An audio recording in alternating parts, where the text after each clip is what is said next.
Angkat nafiri dan bunyikanlah, Isa mau datang segera. Selamat pagi dan selamat sahabat saudara-saudaraku yang dikasihi oleh Tuhan. Salam sejahtera untuk seluruh pendengar Maestro yang kami sangat kasihi. Pada pagi hari ini mari kita akan bersama-sama merenungkan firman Tuhan yang kita lanjutkan dari kitab Amsal pasal 5 sampai pasal yang ke-7 yang judulnya adalah Nasihat Perzinahan. Sebelumnya saudaraku, mari kita akan berdoa. Bapa yang bertahta dalam kerajaan sorga, terima kasih untuk berkat Tuhan. Terima kasih untuk perlindungan Tuhan dalam istirahat kami sepanjang malam.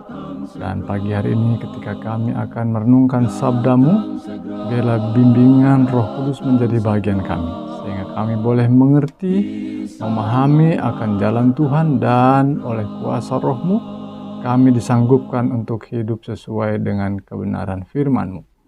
Di dalam nama Yesus Kristus kami berdoa. Amin.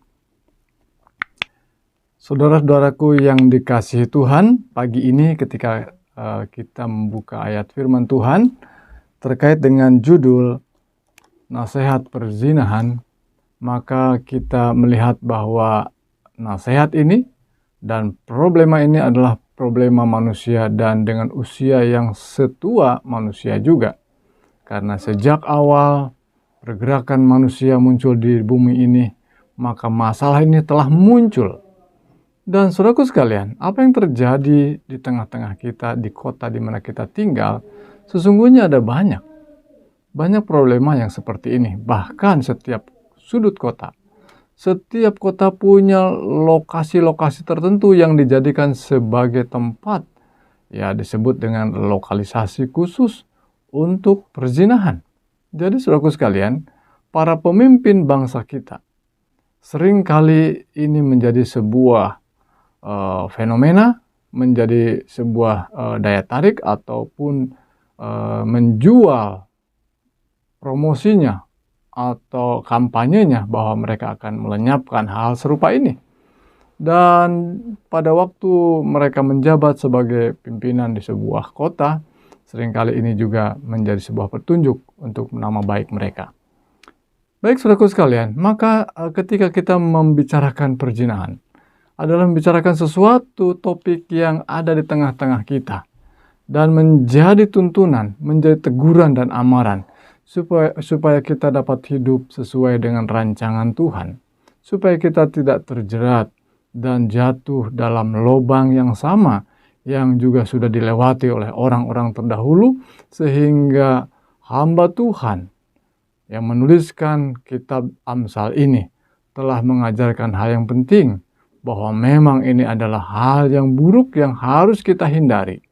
Dan mari kita lihat saudaraku sekalian ayat demi ayat, apa yang digambarkan, apa yang diamarkan oleh Tuhan melalui hamba Tuhan Nabi Salomo. Saudaraku, disebutkan ayat yang pertama, hai anakku.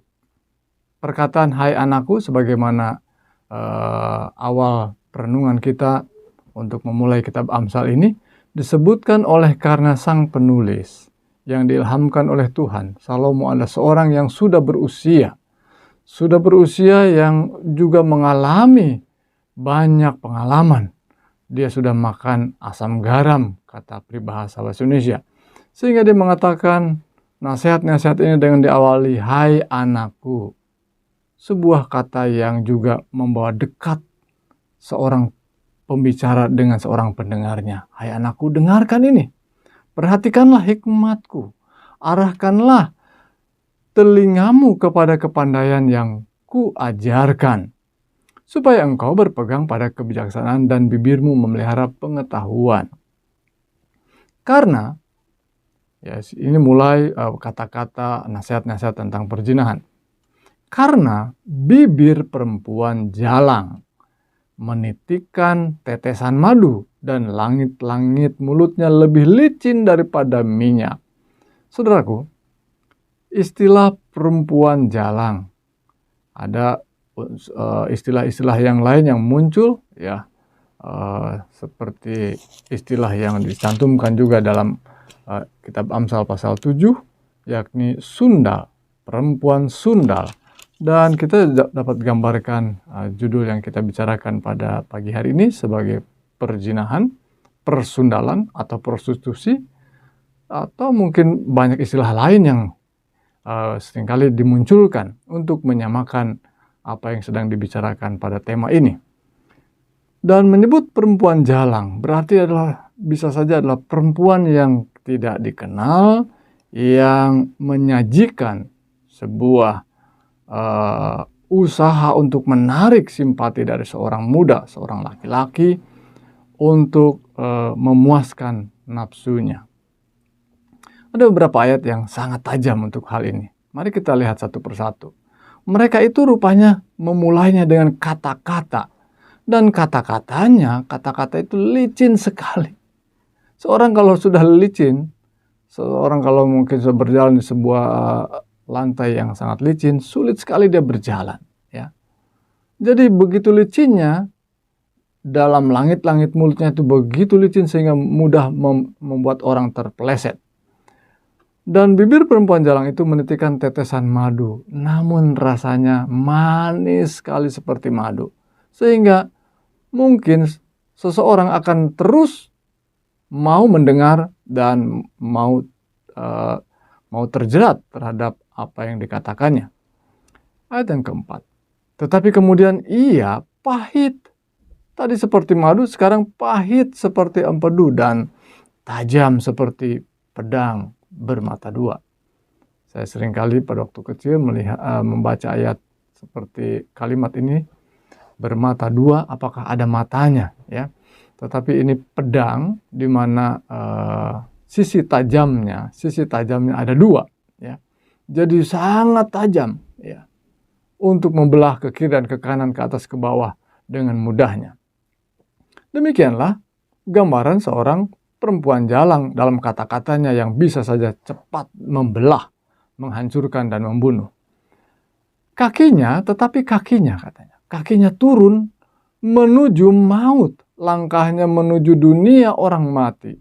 Perhatikan bahwa begitu tajam perkataan penulis Amsal ini, bahwa tidak terlalu terburu-buru mengatakan bahwa mungkin itu akan membawa penyakit atau membawa kesusahan. Tidak, tetapi dia menunjukkan langsung tajam bahwa dia akan membawa kematian, maut. Ia tidak menempuh jalan kehidupan, jalannya sesat tanpa diketahuinya. Sebab itu, ya, ini kata yang dimulainya dengan sebab itu, artinya ini kesimpulannya, kalau seperti itu jalannya, kalau seperti itu apa yang terjadi, yang akan terjadi buat kita. Hai anak-anakku, dengarkanlah aku. Janganlah kamu menyimpang daripada perkataan mulutku. Jauhkanlah jalanmu daripada dia, daripada perempuan jalang. Dan janganlah menghampiri pintu rumahnya. Dekat-dekat pun jangan, supaya tidak tertarik dan tidak dengar rayuannya tadi. Supaya engkau jangan menyerahkan keremajaanmu kepada orang lain.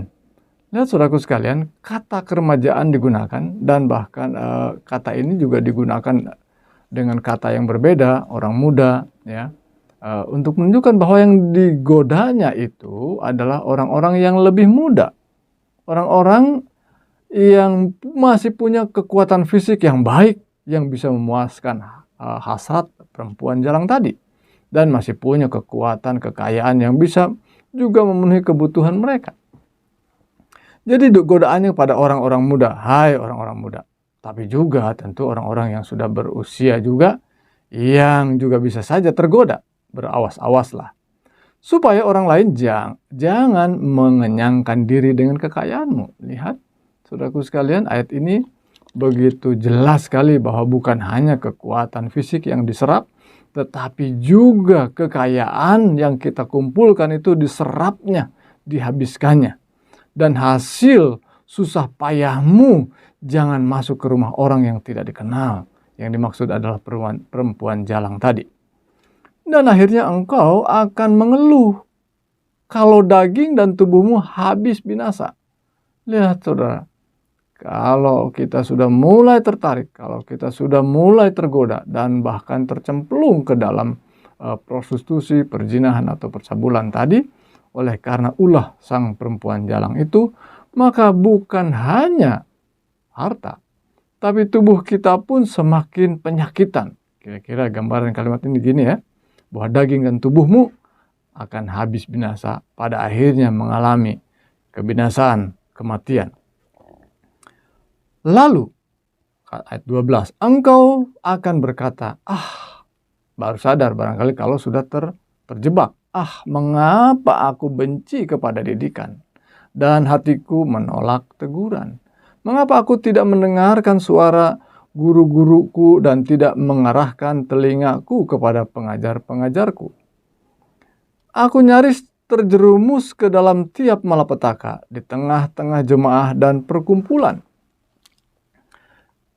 Jadi minumlah air dari kulahmu sendiri, minumlah air dari sumurmu yang membual. Saudara-saudara, ketika membaca beberapa ayat selanjutnya ini, kita sedang melihat bagaimana penulis Amsal itu membuat sebuah penggambaran. Ya, penggambaran tentang orang-orang yang terjerat atau tergoda untuk masuk pada dunia percabulan atau perzinahan tadi. Dianjurkan, didorong, diamarkan, lebih baik kau meminum air dari kulahmu sendiri. Apa sebenarnya yang dibicarakan air? Minum air dari sumurmu sendiri. Ini adalah sebuah ilustrasi tentang bagaimana kita menggunakan sumber kita sendiri. Ya. Artinya ketika orang muda sudah menikah, biarlah berhubungan dengan istrinya sendiri. Ya. Jangan sampai, ayat 16, patutkah mata airmu meluap keluar seperti batang-batang air ke lapangan-lapangan? Biarlah itu menjadi kepunyaanmu sendiri, jangan juga menjadi kepunyaan orang lain. Ini tidak hanya berbicara tentang sumur atau mata air yang membual, saudaraku, tetapi ini adalah air atau cairan yang keluar dari tubuh seorang pria yang tergoda tadi, lebih baik digunakan untuk sumurmu sendiri, untuk istrimu sendiri. Ya, itu yang dimaksudkan. Ayat 17 lebih tajam lagi. Biarlah itu menjadi kepunyaanmu sendiri, jangan juga menjadi kepunyaan orang lain. Diberkatilah kiranya sendangmu. Ya, kata yang jarang digunakan dalam bahasa Indonesia sekarang, yang artinya mata airmu sendiri. Diberkatilah mata airmu sendiri, bersukacitalah dengan istri masa mudamu. Ya, jangan terlewat kata masanya ya. Karena kalau kita baca terlalu cepat, bersukacitalah dengan istri mudamu. Karena kata ini tentu saja sangat berbeda frase ini. Jadi bersukacita dengan istri masa muda berarti bersukacita dengan istri yang sejak mudanya menjadi istrinya sampai pada usia lanjutnya dia tetap seorang istrinya sendiri. Dan itu seperti rusa yang manis, kijang yang jelita, biarlah buah dadanya selalu memuaskan engkau dan engkau senantiasa berahi karena cintanya. Jadi saudaraku sekalian, kita diajak, diamarkan, mari kita memiliki hubungan yang baik, hubungan yang manis dengan pasangan kita.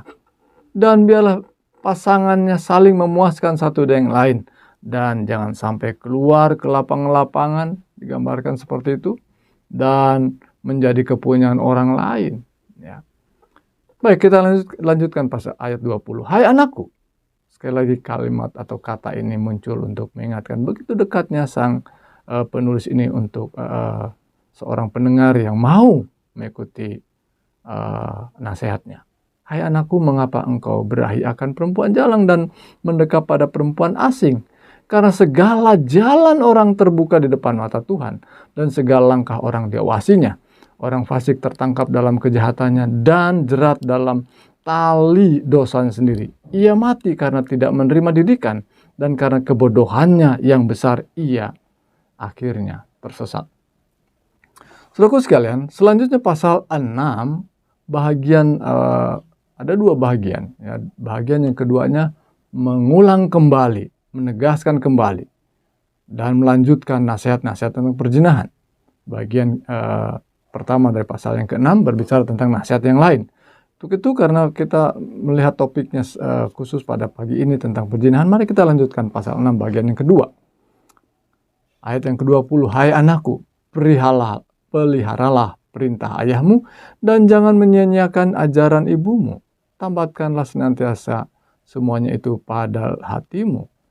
Amaran untuk mengingat akan nasihat orang tua kita, ayah ibu kita, agar itu boleh membuat kita sadar dan selalu waspada terhadap penggodaan tadi. Ayat 23, karena perintah itu, ajakan dan juga ajaran daripada orang tua kita adalah pelita, dan ajaran itu adalah cahaya, dan teguran yang mendidik itu jalan kehidupan. Luar biasa.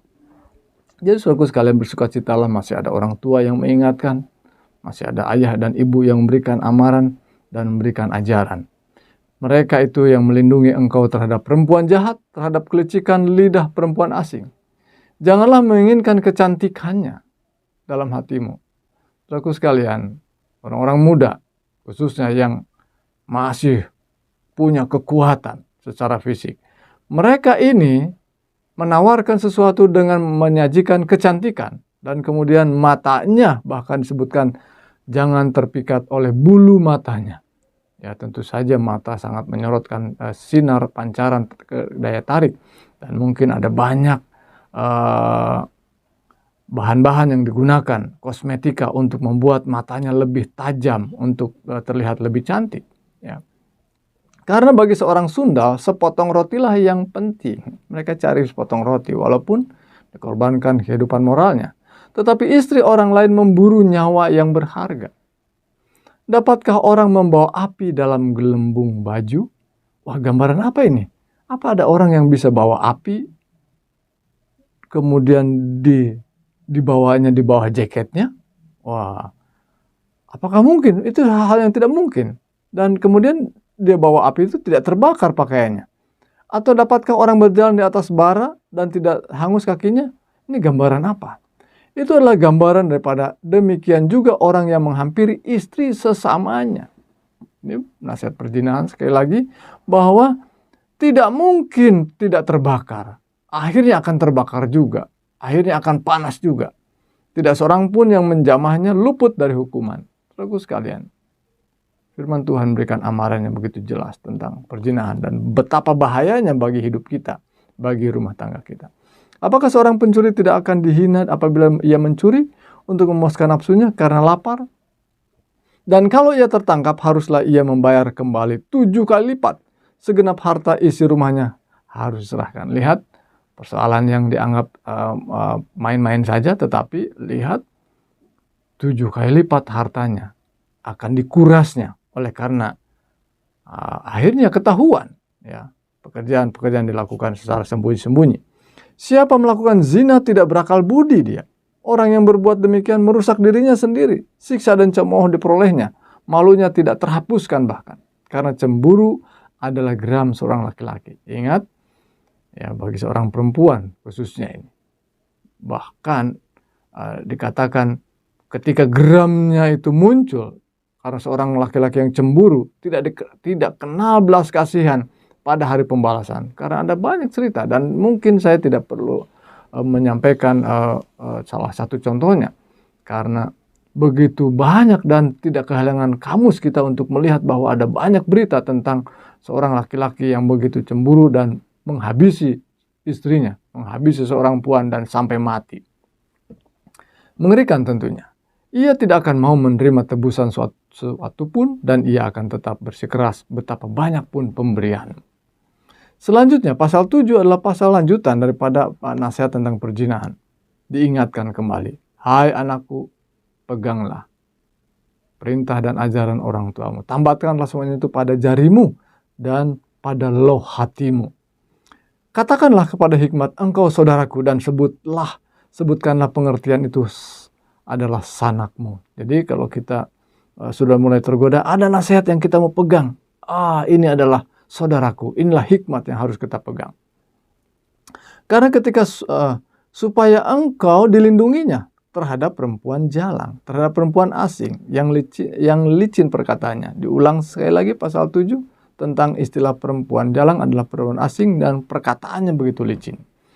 Karena ketika suatu waktu aku melihat-lihat dan kisi-kisiku dari jendela rumahku, kulihat di antara yang tak berpengalaman, kudapati di antara anak-anak muda seorang teruna yang tidak berakal budi.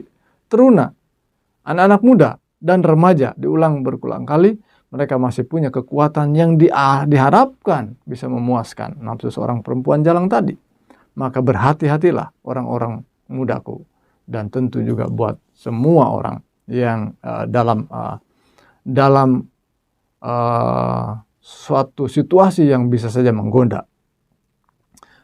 Maka datanglah menyongsong dia seorang perempuan berpakaian sundal dengan hati licin. Cerewet dan lihat perempuan ini, kakinya tidak dapat tenang di rumah. Sebentar ia di jalan, sebentar di lapangan, sebentar saja ada di tikungan-tikungan, lalu dipegangnyalah seorang teruna dan diciumnya. Saudaraku sekalian, maka berawas-awaslah. Masih panjang cerita nasihat dari Amsal pasal 7 tentang waspada. Karena mereka, orang-orang di sekitar kita yang mungkin saja sedang akan mengancam kita. Kita kembali kepada rancangan Tuhan untuk kita waspada terhadap perzinahan. Dan Tuhan kiranya menolong kita, menyanggupkan kita untuk benar-benar waspada. Benar-benar untuk melihat bahwa ini adalah sesuatu yang penting dalam kehidupan kita. Dan bahkan tentang hal ini, tentang perzinahan adalah sebuah gambaran daripada bagaimana gereja, bagaimana kerohanian kita. Kalau kita mencampur adukan kebenaran dengan kepalsuan, keimanan kita dengan hal yang duniawi, maka kita sedang membuat ini menjadi sebuah percampuran yang tidak suci. Ini disebut dengan perzinahan rohani. Dan perzinahan rohani jauh lebih berbahaya lagi. Itu sebabnya, saudaraku sekalian, kita melihat bagaimana amaran-amaran dalam kitab terakhir, dalam kitab Wahyu, bahwa kita diajak untuk benar-benar memahami kebenaran firman Tuhan, sehingga tidak akan terkecoh bahwa itu tercampur dengan kepalsuan. Saudaraku, inilah perenungan kita pada pagi hari ini. Tuhan Yesus memberkati kita semua. Mari kita berdoa. Bapa yang penuh kasih, kami bersyukur untuk firman Tuhan, untuk nasihat firman Tuhan dalam kitab Amsal. Bagaimana kami ditegur, diajar untuk waspada, untuk benar-benar melihat hal-hal yang bisa saja mengancam kehidupan rohani kami, kehidupan jasmani kami, kehidupan rumah tangga kami, kehidupan bagi anak-anak kami. Tuhan tolong kami. Dan Tuhan tolong juga orang-orang yang saat ini mungkin pernah terjerumus. Biarlah dalam kesulitan mereka, Roh-Mu menyanggupkan mereka untuk keluar dari hal-hal yang jahat. Dan mereka boleh kembali setia pada Tuhan. Dan bila mana ada yang sedang dalam keadaan sakit saat ini Tuhan, dan kami tahu Tuhan, Roh-Mu membicarakan hal ini, biarlah mereka boleh mendapatkan jamahan tangan kuasa-Mu, dan mereka boleh mendapat kekuatan dan kesembuhan. Mohon berkat untuk mereka semua, dan kami semua boleh setia sampai pada kedatangan Tuhan yang kedua kali. Berkati kami dalam ibadah kami sepanjang Sabat ini. Di dalam nama Yesus Kristus kami berdoa dan bersyukur. Amin. Bangsa marah itu tandanya, Isa mau datang segera. Pengetahuan bertambah-tambah,